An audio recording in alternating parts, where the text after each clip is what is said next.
aquí tenemos un invitado de lujo. Nos honramos el día de hoy con nueva vez tener a don Héctor Guzmán, vocero, líder de los voceros del Partido Revolucionario Dominicano, y yo me suscribo ahí cuando dice Luis Miñoso que él debiera ser el vocero del PRD. Vocero de los voceros. Bienvenido al programa nuevamente, en esta coyuntura picante. Ay, sí. Usted es un hombre valiente. Elizabeth, Iván y a los amigos televidentes, muchas gracias y buenos días. Aquí haciendo el papel que a uno le toca de por lo menos fijar su posición y cada quien que saque su conclusión. Por lo menos aquí tú sales entretenido. Ah, no, claro, porque yo estoy aquí en familia, entre amigos y cosas así. Héctor, para empezar suave, en estos días hemos estado celebrando, entre comillas, el 12º aniversario de la muerte de Peña Gómez. Los actos, cuéntanos un poquito de lo que se llevó a cabo. Precisamente la dirección del partido decidió, al cumplirse los 20 años de la desaparición física del doctor José Francisco Peña Gómez, que en paz descanse, hacer actividades que como que le recordaran a la población y retomaran a la población la figura del doctor Peña Gómez y su legado. Y por eso fueron los actos tan importantes que se realizaron. Por ejemplo, esa misa en la catedral el mismo día en la mañana fue una concurrencia como hace tiempo que no se veía. Dirigentes de todos los sectores importantes del país estuvieron presentes. Igual que el acto que se hizo en la Cámara de Diputados, ante la matrícula de los diputados, fue un acto muy emotivo. Bueno, ahí habíamos dirigentes que convivimos con el doctor Peña Gómez, episodios muy importantes de la historia política, que hasta se nos salió la lágrima, recordando, ¿verdad? Porque cuando tú compartes con un líder de esa magnitud y ves las imágenes de cosas con las que nosotros sabíamos que estábamos ahí, sabíamos quién era Peña Gómez, no hay duda de que te crea cierta como nostalgia, cierto... Y más cuando tú comparas lo que estás viendo ahora, porque realmente yo le decía a unos diputados amigos míos cuando estaba en esa actividad, después que vi que pasaron un reportaje que hizo Carlos Julio Félix, muy bueno por cierto, y todas esas palabras emotivas, yo le decía, mira, la vida tiene cosas que uno no se le imagina. Si hay un político que fue el que más trabajó en la República Dominicana por la democracia, fue el doctor Peña Gómez, y no llegó a ser presidente de la República. O sea, esas son cosas que yo le decía a esos diputados, a mí me luce que uno pasando un balance en este momento, la clase política, vamos a decir, fue injusta con el doctor José Francisco Peña Gómez. ¿Por qué? No llegó a la presidencia y fue uno de los políticos que más aportó a la democracia. Y también le decía yo a unos PRDistas amigos a propósito de las situaciones que se ven a lo interno de los partidos, le decía, mira, los dos dirigentes más cercanos, que eran como hermanos, eran Jacobo Malutta y Peña Gómez. Y ellos fueron los dos que más trabajaron para que Antonio Guzmán fuera presidente, Jorge Blanco fuera presidente, y ellos no pudieron ganar una elección. ¿Qué cosa? Así es. Y yo decía, yo le ponía de ejemplo, decía, para que nosotros eso nos sirva de reflexión. A mí me tocó trabajar con los dos, con Jacobo y Peña. Y me tocó, cuando ellos se dividieron de una manera tan fuerte, en el 95, fui el intermediario para que ellos se reencontraran de nuevo. Que yo era regidor en ese tiempo, y me valí de Fello Suberví, que era alcalde. Fui a ver a Peña Gómez y ahí le planteé que Jacobo quería ver cómo se reunían, y a partir de ahí ellos se reunieron, y eso fue para mí una historia que me ha marcado en la vida, y por eso yo le digo a los compañeros internos del partido que a mí no me busque nadie para confrontación de grupo, porque cuando yo viví esas experiencias, uno sufre mucho por ver los líderes de uno en esa situación. Ahora bien, nosotros quisimos resaltar la figura del doctor Peña Gómez, el presidente del partido Miguel Vargas, y toda la dirección se puso mucho empeño, doña Peggy, los amigos internacionales, para hacer todo ese programa. Todavía hay actividades en Washington el 23 de este mes, recordando eso, y es una manera de llevar el legado del doctor Peña Gómez, porque el liderazgo de esos tiempos, vamos a hablar de Bosch, de Balaguer, de Jacobo Malutta, de Peña Gómez, era un liderazgo diferente. Eran verdaderos líderes. Yo le digo a algunos amigos, había ideología ahí. Sí, no, y había una serie de principios, una serie de conceptos y de entrega por su país y por la democracia diferente. Yo le decía a algunos dirigentes que a mí me ha tocado trabajar, por ejemplo, con Jacobo Malutta, con Peña Gómez, con Hipólito Mejía, con otros dirigentes, porque hay líderes y hay dirigentes. Y que la diferencia de esos líderes es que cuando tú ibas donde ellos, tú ibas a buscar conocimiento, experiencia, orientaciones. Y los dirigentes de este tiempo, tú vas a llevar. Tú le tienes que llevar la idea que tú tienes. Y es la diferencia que yo he notado. Siendo honesto, porque nosotros ahora tenemos dirigentes, no líderes. En ese mismo tenor, ahora que se está hablando de un momento político un tanto difícil. Sí. Vemos personas llamando al consenso, a que garanticemos la democracia en la República Dominicana, que el sistema de partido continúe fuerte. ¿Qué piensa Héctor Guzmán de este momento político en el que estamos viviendo? De si va a haber una solución y vamos a tener ley de partidos y ley electoral, o si nos vamos a quedar así. Mira, yo le digo a dirigentes políticos de diferentes partidos, después de toda esta vivencia que uno ha tenido con todos estos líderes y las situaciones como esas que estamos contando del doctor Peña Gómez, a mí me tocó acompañarlo en el ayuntamiento cuando fue alcalde, y después de todas esas campañas políticas, me hizo vocero de su campaña en el 96, lo acompañé en muchas ocasiones de situaciones difíciles que se vivieron en esas campañas. Y yo le digo a muchos de nuestros dirigentes políticos y el liderazgo político, estamos en la época del entendimiento. Tenemos que ver el mundo para que sepan. Mire, señores, lo que está pasando en Colombia, la FARC y el gobierno, es el mejor ejemplo. Y lo que pasó en El Salvador. Guerrillas que llevaron gente heridos, presos, muertos durante 50 años. Sucede que ahora han tenido que entenderse. Porque estamos ya en la época en que tú te sientas y tiene que primar mínimamente lo racional. Por ejemplo, en esta coyuntura yo he dicho del tema de la ley electoral y la ley de partidos. Señores, miren, vamos a unas elecciones por primera vez separadas en el año. Una en febrero y otra en mayo. Nosotros no hemos vivido esa experiencia, la vamos a vivir ahora. Entonces, unas elecciones que se está planteando un voto preferencial a nivel municipal, que no tenemos ni ley electoral ni ley de partido adecuada para eso. O sea, fíjense qué cuadro tenemos. En medio de una situación, como siempre, económica y social difícil. Y en medio de una situación donde la población, una mayoría, cada vez cree menos en los partidos políticos y en los políticos en sentido general. Ese cuadro te dice a ti, señores, estamos en una situación delicada. Entonces, tenemos que ir quitando piedra del camino a esas elecciones, para que después no tengamos que lamentar. Porque si aquí después pasa una situación de inestabilidad, entonces el corredero para entendernos, pues vamos a hacerlo antes. A mí me agradó mucho que yo oí una declaración ayer del presidente de la Comisión de Justicia del Senado, que dijo que ellos iban a activar la ley electoral, el proyecto que tienen allá en sus manos de la Junta Central Electoral, para conocerlo también con la prioridad y la profundidad que se está conociendo en la Cámara de Diputados, la ley de partido. Y yo creo que eso es saludable, porque entre la ley de partido y la ley electoral tú tienes que tener coherencia. Tú tienes que hay una relación, porque inclusive la que debió aprobarse primero fue la electoral. Claro. Y después entra la del partido, porque la ley electoral es la que le da la facultad a la Junta y la una serie de regulaciones para poder intervenir en los partidos y en la ley de partido. Pero bien, lo importante es que ya uno está en la Cámara de Diputados y la otra está en el Senado, porque hay que entender que los dos proyectos que la Junta depositó, los depositó por el Senado, no por la Cámara de Diputados, los reintrodujo de nuevo.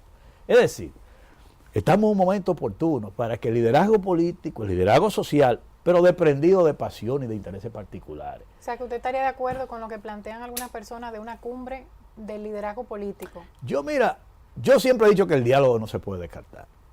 Ahora, yo creo que los partidos tienen en su interior gente que conoce esto. Porque aquí hay gente que opina que no conoce de esto. Y tú lo oyes opinando y hablan muchísimo y le publican, pero no conocen de esto. Entonces, porque yo te voy a decir una cosa, cuando nosotros hablábamos de las primarias abiertas, yo siempre le he dicho a los que están en contra, yo quiero que tú me convenzas de la viabilidad de tu propuesta. Si tú crees que tu propuesta es viable, tú me convences. Ahora yo te voy a decir la viabilidad de lo que nosotros planteamos, porque lo que nosotros hemos planteado es fruto de toda una experiencia, de toda una vida, de toda una vivencia, de las cosas negativas que hemos visto en las elecciones internas de los partidos, pero también en las elecciones generales, y en función de eso que hemos hecho una propuesta. Y yo creo que con el criterio, si tú tienes una actitud positiva y una actitud pensando en el sistema de partido, tu visión y tu actitud será otra. Entonces yo creo que aquí ha faltado eso. Por ejemplo, ahora que se está discutiendo la ley de partido y la ley electoral, la Junta tiene dos funcionarios importantes para manejar el tema de los tiempos y de la planificación. Y ellos mismos ya han dicho de que sí, si no se hace ahora... no es el presidente de la Junta, no son los miembros de la Junta. Búscate esos técnicos y esa comisión se sienta con ellos y le dice, ve acá, vamos a ver el problema de los tiempos. Oye bien, yo leí el informe que dio el Senado sobre la ley de partido, para poner un ejemplo. Y dice que las primarias internas deben iniciarse en la pre-campaña el tercer domingo de agosto. y concluir el tercer domingo de noviembre, es decir, de noviembre del 19, para la elección del 20. Entonces dice a partir de ahí que 15 días después tiene los resultados y de una vez apertura de la campaña nacional. Cuando ya tú entras en ese tema, está entrando en el tema de la ley electoral. Porque claro, quien decreta la apertura de la campaña electoral es la Junta Central Electoral. Entonces, pero cuando tú ves esos tiempos, tú tienes que sentarte ahora con los operativos de la Junta y decir, señores, vamos a ver los tiempos. Porque las elecciones ahora son en febrero y son en mayo. Y la ley electoral vigente, le da facultad a la Junta para declarar una proclama 90 días antes de las elecciones. ¿De cuál? ¿De la de mayo o la de febrero? Para que ustedes vean esa situación. Sí. Entonces también la ley electoral es la que te establece que las candidaturas deben ser entregadas a la Junta 45 días antes de las elecciones. ¿De cuál? ¿De la de mayo o la de febrero? Entonces, fíjate cómo eso va a tener que ser modificado en la ley electoral. Y entonces esos tiempos tendrán que decidirse con la Junta. Pero Héctor, tenemos... O sea, yo no sé si usted me entiende cómo, claro, cómo esa parte operativa, sobre todo el director de lo que llaman de elecciones de la Junta, y el que tiene que ver con la parte de informática, cómo conjuntamente con los equipos de los partidos, los representantes de los partidos, tienen que resolver un tema. Eso de la ley electoral del partido, esos vacíos que hay de la ley actual con las elecciones que vienen, y esa parte operativa de los tiempos. A mí en el informe que hicieron de la ley del partido, que establecen tiempo de las primarias, ese tipo de cosas, a mí me preocupan los tiempos. Porque si tú no tienes claro... Que al parecer no se sentaron con pero los partiendo de lo primero. Perdón, porque tú tienes los tiempos en función de que el año anterior a las elecciones. Exacto. O sea, el año antes de las elecciones, pero ¿de cuál elecciones? ¿De la de mayo o la de febrero? ¿Me está entendiendo cómo es el cálculo? Pero partiendo del hecho de que todavía esta ley, la otra se quedó atrás en la comisión bicameral. Sí. Ahora duramos meses conociéndola en dos comisiones, cada una por su lado, una en el Senado y otra en la Cámara de Diputados. Sí. Ahora parece que pudiera estar estancada dentro de la comisión que se acaba de depositar en la ley en la electoral. Cámara de Diputados. La ley de partidos. De partido. Okay. La ley electoral todavía no se ha conocido la primera vez. Sí. Entonces, si partimos de ahí, hay tiempo. Sí, porque mira qué es lo que pasa. Se sabe de que si la Constitución se aprueba en 2 la ley del partido está consensuada de más de un 90%. Pero tiene contradicciones. Está bien, pero vamos a buscar los sitios, vamos a buscar los puntos que nos dividen y busquemos acuerdos. O sea, ahí es más fácil, porque ahí tú dices de 80 artículos que tiene ese proyecto que mandó el Senado. Bueno, tenemos diferencia en 3 o 4, sentémonos a buscar solución. Vamos a suponer, por ejemplo, yo hay puntos de ahí de ese informe que hizo el Senado que no estoy de acuerdo. Te puedo señalar uno. En el artículo 21 creo que obliga a las nuevas organizaciones a que tienen que ir solo una elección. Yo creo que es una discriminación. Porque somos igual ante la ley. ¿Por qué un partidito viejo tiene derecho a aliarse y uno nuevo no? Además, tú puedes castrar a un partido pequeño con eso. Claro. Sí. Una nueva organización que no se han dado cuenta mucha gente. Y yo le digo, ese es un tema que nosotros no estamos de acuerdo. Y un tema mucho más... Porque tú no puedes decirme que los partidos que tienen muchísimos años tienen derecho a ir aliados en una primera, en estas elecciones. Tienen la vida entera haciendo eso. Y una nueva organización no puede hacer alianza. No, yo no creo que no. Yo no y creo hay que libertad de asociación. Por ejemplo, esa parte. Es igual que en la distribución de los recursos económicos. Las organizaciones nuevas como que no la contemplaron ahí. Eso es una falta de equidad, ¿verdad? Porque para la competencia. Por ejemplo, es igual que el tema de las primarias que nosotros hemos planteado.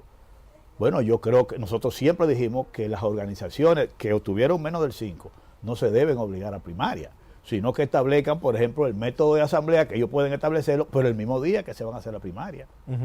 Por ejemplo, sí, claro. También. Todo el mundo coja a su candidato ese día. ¿Por qué razón los partidos minoritarios, por ejemplo, no irían a primarias? Por un problema de equidad, porque un partido como lo de que obtienen el 5%, que reciben hasta 400 millones en un año, tú no puedes mandar a una competencia o a un certamen igual con uno que lo que recibe son 12 millones. Es un problema de equidad. No de que porque lo que dicen, porque hay algunos que dicen, no, ¿para qué no le cuenten los votos? No, yo creo que hay un problema de equidad también. O sea, fíjate que los que han obtenido más del 5% van a recibir la misma cantidad de recursos. Pero los pequeños, hay una partida que le están poniendo del que sacó de un 1 a un 5, o menos de un 5, menos de un 1, el que sacó. O sea, son asignaciones de fondos diferentes. Entonces, si hay esa diferencia en los fondos, entonces yo creo que a nivel de primaria no lo deben a ellos poner porque la competencia es desigual. Es un argumento que yo entiendo porque la práctica te lo dice. O sea, además, señora, entendamos la realidad. entendamos la realidad de esos partidos. Y además, si tú quieres que una organización pequeña pueda crecer, pueda irse fortaleciendo, Tiene que tener oportunidad. tú tienes que tener algunas cosas que vayan en provecho de ellos para que puedan crecer. Ahora, porque ese es el criterio que la democracia tiene que tener. Hemos tenido personas aquí que nos han planteado el hecho de que en unas primarias abiertas, si yo voy frente a la mesa de los directivos Sí. a solicitar mis boletas, Sí. yo en ese momento que estoy diciendo, denme la boleta del PRM o del PLD, en ese momento ya el secreto Ajá. ya no existe. Ajá. No, eso es mentira. Mira por qué. Porque en una convención que organiza el propio partido, el que va a la convención del PRD, de que entró al local a votar, todo el mundo sabe que es del PRD. Sí, pero El secreto un del funcionario, voto... no, un funcionario público no. del PRD, por ejemplo, Ajá. ahora, que está en el gobierno, Ajá. que vaya y solicite una boleta que Sí. sea del PRM a nivel presidencial, Sí. que solamente hay un candidato, Sí. ya en ese momento tú estás diciendo... No, que tú- pero que el secreto del voto existe cuando tú vas a votar por la competencia interna. O sea, si ustedes dos aspiran, por ejemplo, a senador, Ujú. yo voy a votar pongamos, el Partido Reformista, que son ustedes. Y déme la boleta del Partido Reformista. El secreto del voto existe cuando yo vaya a votar, yo marque uno lo doy, nadie sabe por cuál lo yo voté.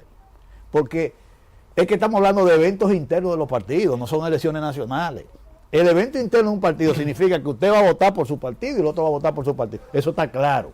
Ahora, el secreto del voto existe a la hora de yo decidir por cuál de los aspirantes yo estoy votando. Eso no es problema. Porque dime tú, cuando el PLD hace su convención y la hace el reformismo, y la hace el PRD y la hace el PRM, no van los militantes de esos partidos. Desde que van, tú te das cuenta que son de ese partido.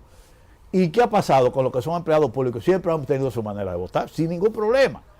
Porque la gente quiere buscarle como la quinta pata al gato. No, no, no. Óyeme, son competencias internas de los partidos, no son unas elecciones nacionales. El PRD. Entonces la discreción del voto, el secreto del voto, existe cuando tú vas a decidir por uno de los candidatos. Que tú te pones allí en una parte y dices, mira, yo en vez de por Elizabeth, hago así, ¡pa! Y marqué ahí va. Pero y en el momento donde se está hablando tanto de voto preferencial, si yo quiero votar por el candidato presidencial interno del PRM y el candidato diputado del PLD, no puedo. No se puede, porque ahí es que entonces ahí es que viene que hay que evitar la influencia de un partido en otro.